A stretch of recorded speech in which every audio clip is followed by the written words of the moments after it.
नमस्कार, मी ईशा जगताप. हितगुज मध्ये आपलं खूप खूप स्वागत आहे. या विशेष कार्यक्रमात आपण विविध आजारांविषयी, त्यांवर कोणकोणते उपचार उपलब्ध आहेत याविषयी थेट तज्ञ डॉक्टरांकडून सखोल असं मार्गदर्शन मिळवतो. आज आपण सांधेदुखी विषयी डॉक्टरांशी चर्चा करणार आहोत. सांधेदुखी नेमकी कशामुळे होते आणि त्यावर आज अत्याधुनिक उपचार कोणते उपलब्ध आहेत याविषयी आज आपल्याला मार्गदर्शन करणार आहेत डॉक्टर. आणि त्यासाठी आजच्या कार्यक्रमात सहभागी झालेले आहेत डॉक्टर पियुष जाधव. नमस्कार, आपल्या कार्यक्रमात खूप खूप स्वागत आहे. नमस्कार. सुरुवातीला डॉक्टर पियुष जाधव यांची आपल्याला ओळख करून देते सविस्तर. ते प्रसिद्ध सल्लागार, अस्थिरोग तज्ज्ञ आहेत. जॉईंट रिप्लेसमेंट आणि ऑर्थोस्कोपी मध्ये ते तज्ज्ञ आहेत. गुडघ्याच्या विकारांवर त्यांचा विशेष भर आहे. ते ठाण्यातील डॉक्टर्स प्लॅनेट NX आणि ज्युपिटर रुग्णालयात रुग्णसेवा देतात. त्यांनी मुंबईतून ऑर्थोपेडिक्स मध्ये पदव्युत्तर पदवी अर्थात मास्टर्स पदवी पूर्ण केली आहे. त्यानंतर मुंबईतच हिप आणि नी ऑर्थोप्लास्टी मध्ये त्यांनी प्रगत फेलोशिप सुद्धा संपादित केलेली आहे. आणि पुढे त्यांनी अहमदाबाद आणि इटलीतील मिलान विद्यापीठातून ऑर्थोस्कोपी आणि स्पोर्ट्स मेडिसिन मध्ये फेलोशिप पूर्ण करून प्रगत गुडघा जतन आणि पुनर्बांधणी तंत्रज्ञानात आपलं कौशल्य अधिक समृद्ध केलं. ऑर्थोपेडिक्स मधील पदव्युत्तर प्रशिक्षणादरम्यान त्यांना सुवर्ण पदकानं सन्मानित करण्यात आलं होतं.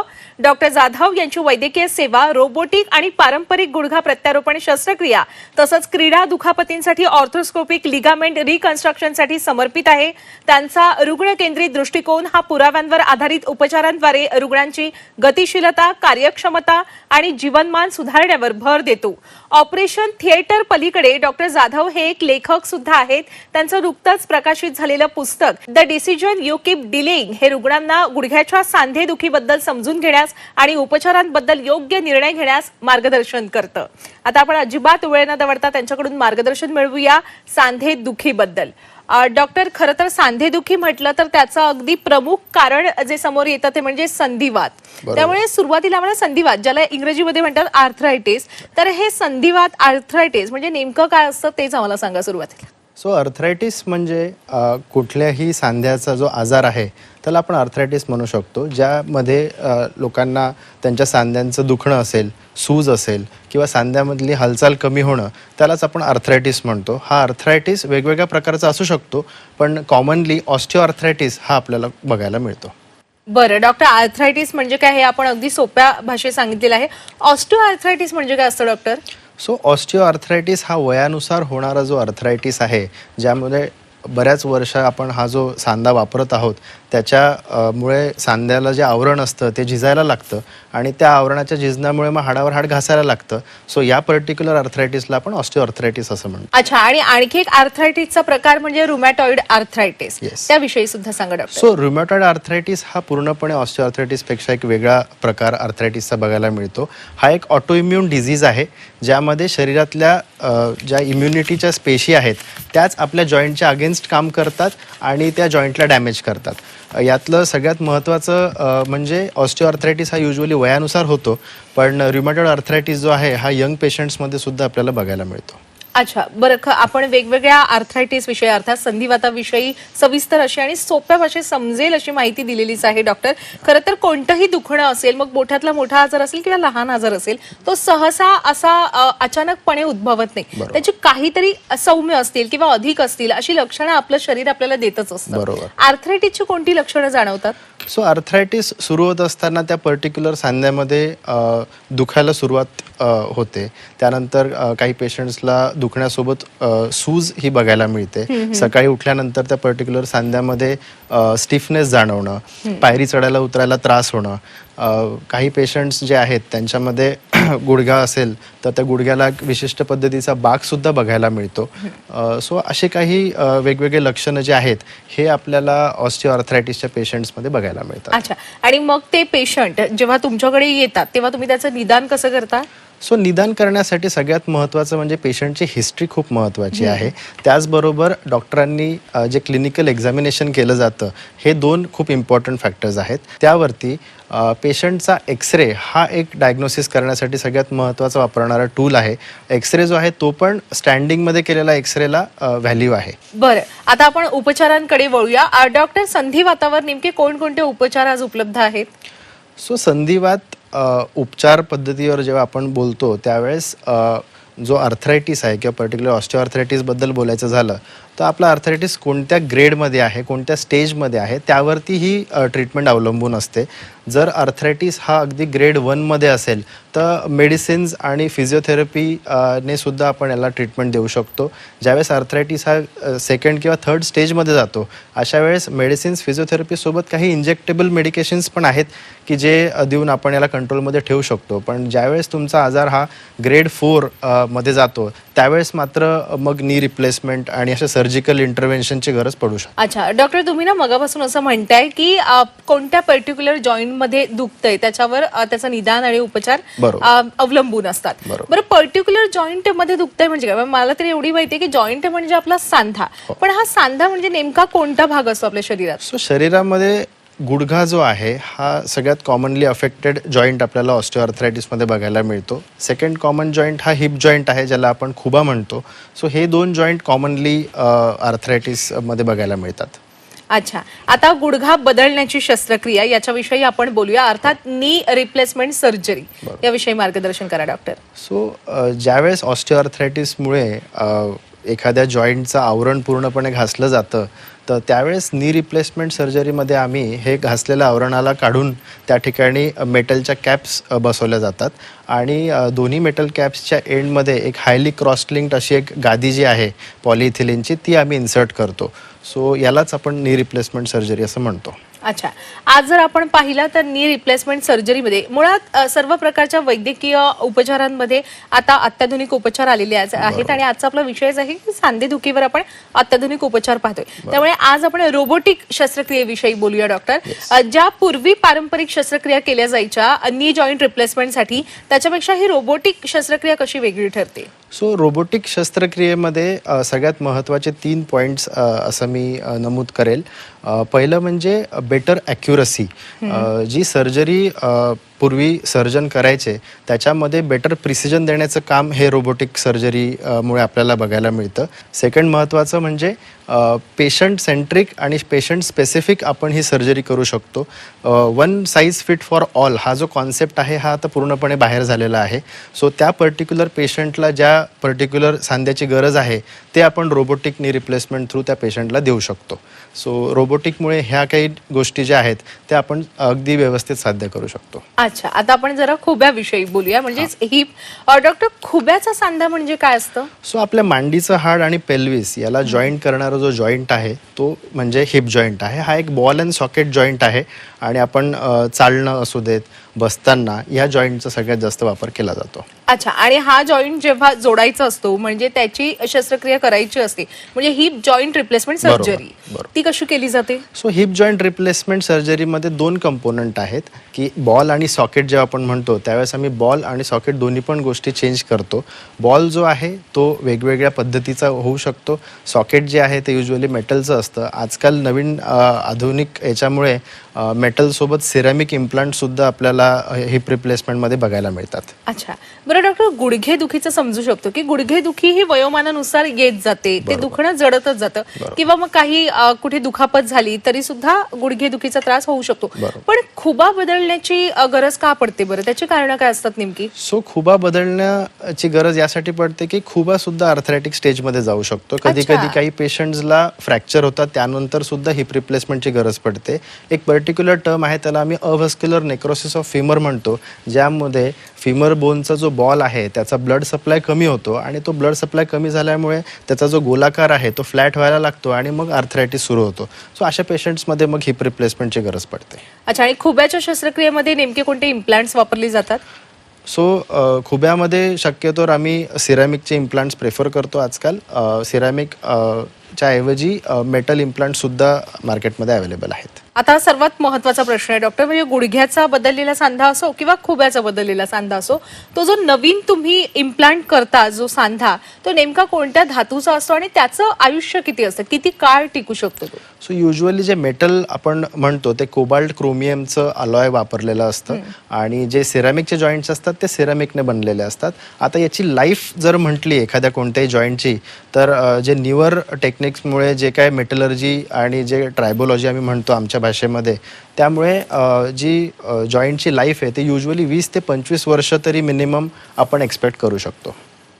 आणि एकाच वेळी दोन्ही बाजूच्या सांध्यांवर केली जाऊ शकते शस्त्रक्रिया? अगदीच केली जाऊ शकते, पण त्यासाठी काही पॅरामीटर्स आहेत. तुमचे जे ऑर्थोपेडिक सर्जन आहेत ते पॅरामीटर्स बघून दोन्ही एक वेळेस करू शकतो की नाही याचं ते डिसिजन घेतील. त्यामध्ये काही ब्लड टेस्ट आहेत, काही कार्डियाक फिटनेसच्या टेस्ट आहेत आणि पेशंटचा अदरवाईज फिटनेस हे बघून जर पेशंट फिट असेल तर आपण डेफिनेटली दोन्ही एका वेळेला करू शकतो. अच्छा, आता सगळ्यात महत्वाचं रुग्णांच्या दृष्टीने जेव्हा शस्त्रक्रिया पार पडते, गुडघा बदलण्याची असो किंवा खुबा बदलण्याची असो, ही शस्त्रक्रिया पार पडल्यानंतर रिकव्हरीसाठी किती वेळ लागतो? म्हणजे रुग्ण घरी कधी जाऊ शकतो, चालू कधी शकतो असं? सो कोणतंही whether it be heap replacement किंवा नी रिप्लेसमेंट, शक्यतोवर पेशंट जो आहे त्या दिवशी संध्याकाळी किंवा फार तर फार दुसऱ्या दिवशीपासून चालायला सुरुवात करतो. पेशंटला डिस्चार्ज हा 2 ते 3 दिवसामध्ये दिला जातो. 15 दिवसानंतर त्यांचे टाके काढले जातात आणि एक 3 ते 4 वीक्समध्ये त्यांची रिकव्हरी जी आहे ती सुरुवात होते.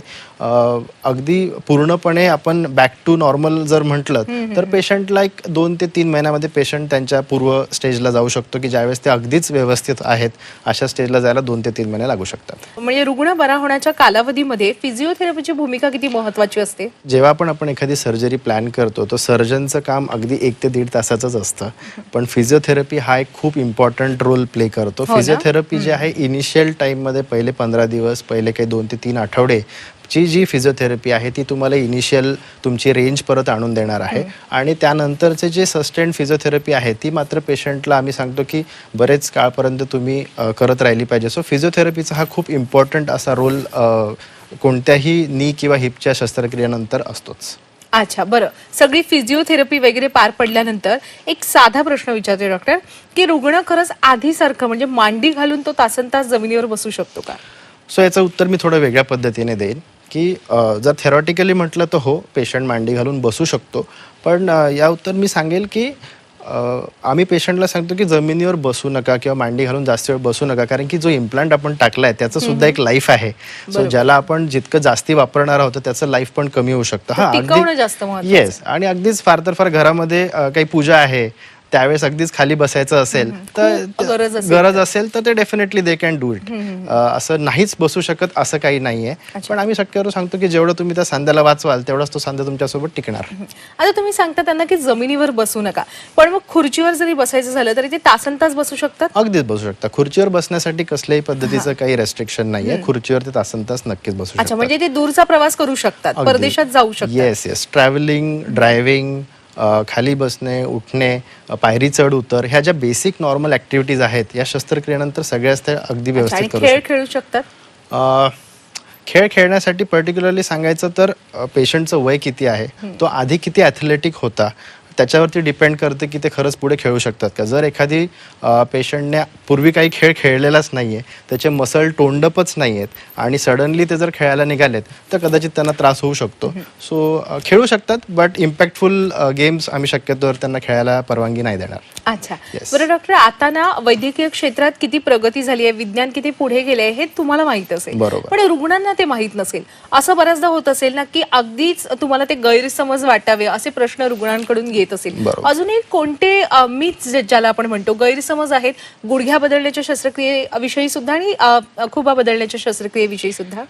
सो जो सगळ्यात कॉमनली प्रश्न आजकाल मला पेशंट्स विचारतात तो असा म्हणजे की रोबोटिक सर्जरी खरंच रोबोट करतो की सर्जन करतो? तो प्रश्न मला पण येस. सो फ्रँकली रोबोटिक सर्जरीमध्ये रोबोट ही शस्त्रक्रिया जी आहे ती सर्जनच करतो. रोबोट जो आहे तो एक असिस्टिव्ह टूल म्हणून काम करतो.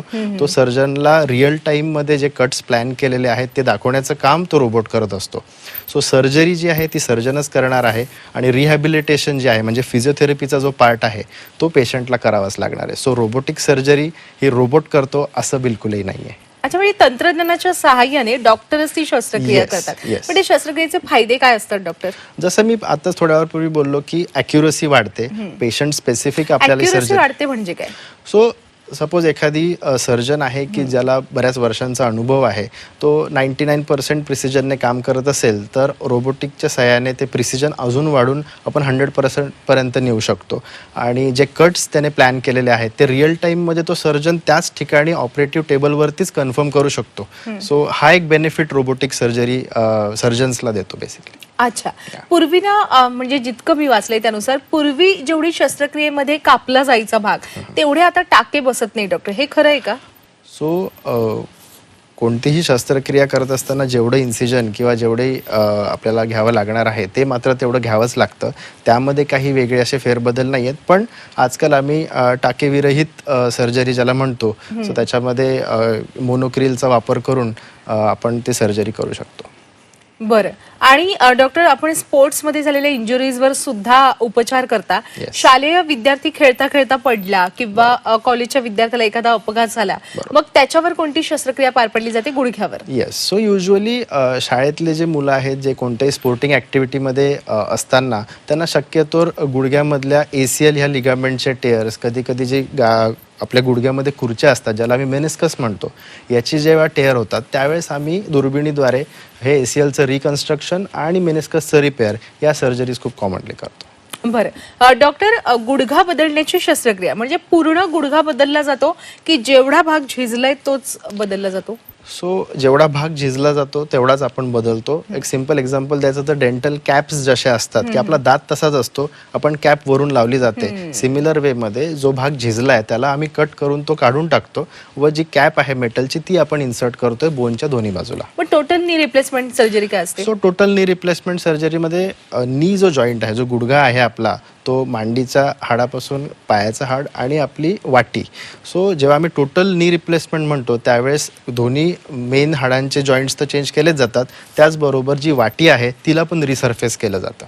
रिसर्फेस करतात म्हणजे डॉक्टर?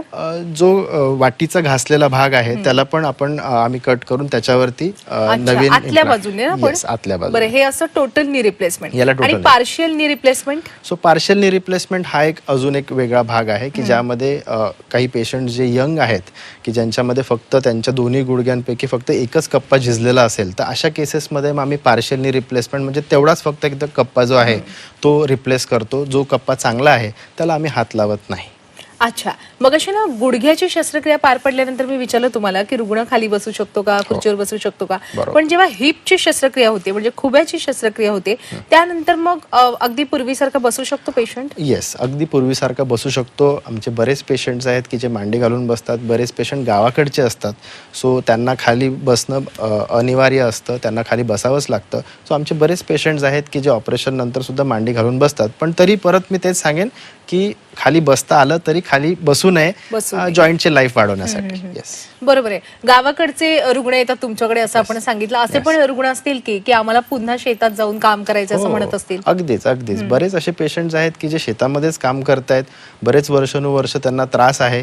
काही त्यांची मुलं किंवा त्यांचे नातू वगैरे आमच्याकडे त्या पेशंट्सला घेऊन येतात. त्यांच्या शस्त्रक्रियेनंतर त्यांची अपेक्षा असते की आपण पूर्ववत व्हावं आणि ते डेफिनेटली शेतात परत जाऊन तेवढंच जोमाने काम करतायत. अच्छा.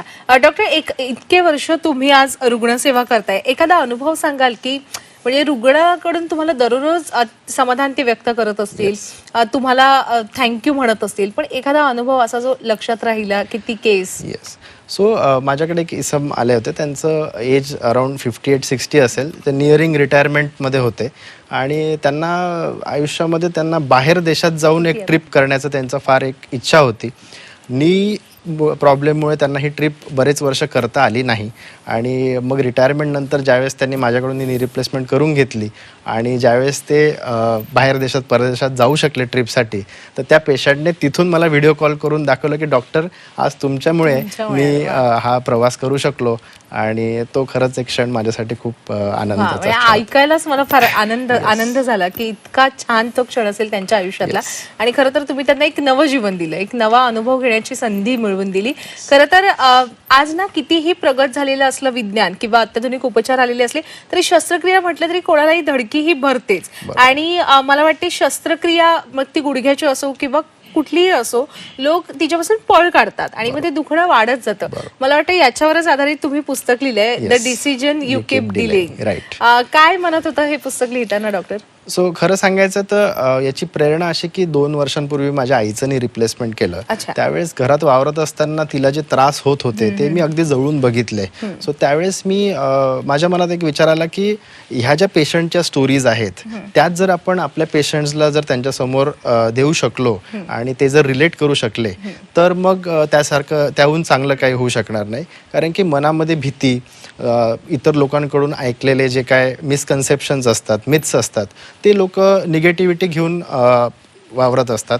सो ह्या पुस्तकाचं मेन एकच एम होतं की लोकांना त्यांचा प्रॉब्लेम समजावा, ते स्वतःचं आकलन करू शकतील की त्यांच्या गुडघ्याला खरंच किती त्रास आहे आणि त्यानंतर मग गरज असेल तर ते नी रिप्लेसमेंटची जो डिसिजन आहे तो एखाद्या प्रॉपर ऑर्थोपेडिक सर्जनकडे जाऊन ते नक्कीच घेऊ शकतील. अच्छा, आणि आज का शस्त्रक्रियेला घाबरण्याची गरज नाहीये डॉक्टर, सांगा आपल्या सर्व प्रेक्षकांना. भारतामध्ये दरवर्षी 5 लाखाहून जास्ती नी रिप्लेसमेंट सर्जरीज ह्या आपल्याला बघायला मिळतात. त्याचं जे पॉझिटिव्ह रिझल्ट्स आहेत, ते जे रजिस्ट्रीज आहेत, त्या आपल्याला जे पॉझिटिव्ह रिझल्ट्स देत आहेत त्याहून एवढं लक्षात येतं आहे की पेशंट्सचं क्वालिटी ऑफ लाईफ हे खरंच खूप चांगलं होतं आहे.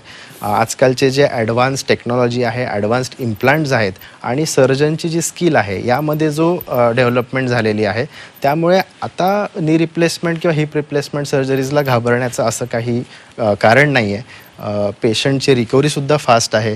पेशंट्स लोकांना दुखण्याची खूप एक भीती असते की ऑपरेशननंतर खूप दुखू शकेल, तर ॲडव्हान्स ॲनेस्थेझियामुळे सुद्धा हा प्रॉब्लेम आता बऱ्यापैकी आटोक्यात आला आहे. सो नी रिप्लेसमेंट किंवा हिप रिप्लेसमेंटला यापुढे तरी घाबरण्याची गरज नाही असं मला वाटतं. अगदीच अगदीच. आता आलेलो आहोत डॉक्टर आपण या चर्चेच्या समारोपाकडे. जाता जाता आपल्या सर्व प्रेक्षकांना काय मोलाचा सल्ला द्याल अगदी थोडक्यात? मी एवढंच सांगेन की वयानुसार दुखतंय म्हणून अंगावर जे आपण दुखणं काढतो ते दुखणं शक्यतो तुम्ही अंगावर काढू नका. वेळेतच जर आपण कोणत्या ऑर्थोपेडिक सर्जनला दाखवलं तर त्याचं निदान लवकर होऊन तुमची ट्रीटमेंट कदाचित खूप कमी याच्यामध्ये होऊ शकते. गरज नसताना तुम्हाला सर्जिकल पार्ट म्हणजेच ऑपरेशनवर जाण्याची गरज कदाचित नाही पडणार. So movement is life. हालचाल करत राहा. अगदीच. व्यायाम ही सुदृढ आरोग्याची गुरुकिल्ली आहे. Yes. असा महत्त्वपूर्ण सल्ला आपण दिलेला आहे. डॉक्टर खूप आभार या संदेशासाठी सुद्धा आणि संपूर्ण मार्गदर्शनासाठी सुद्धा. धन्यवाद. थँक्यू. प्रेक्षक हो, हितगुज मध्ये वेळ झालेली आहे आता इथेच थांबण्याची, पण ताज्या घडामोडींसाठी नेहमीच पाहत रहा झी 24 तास.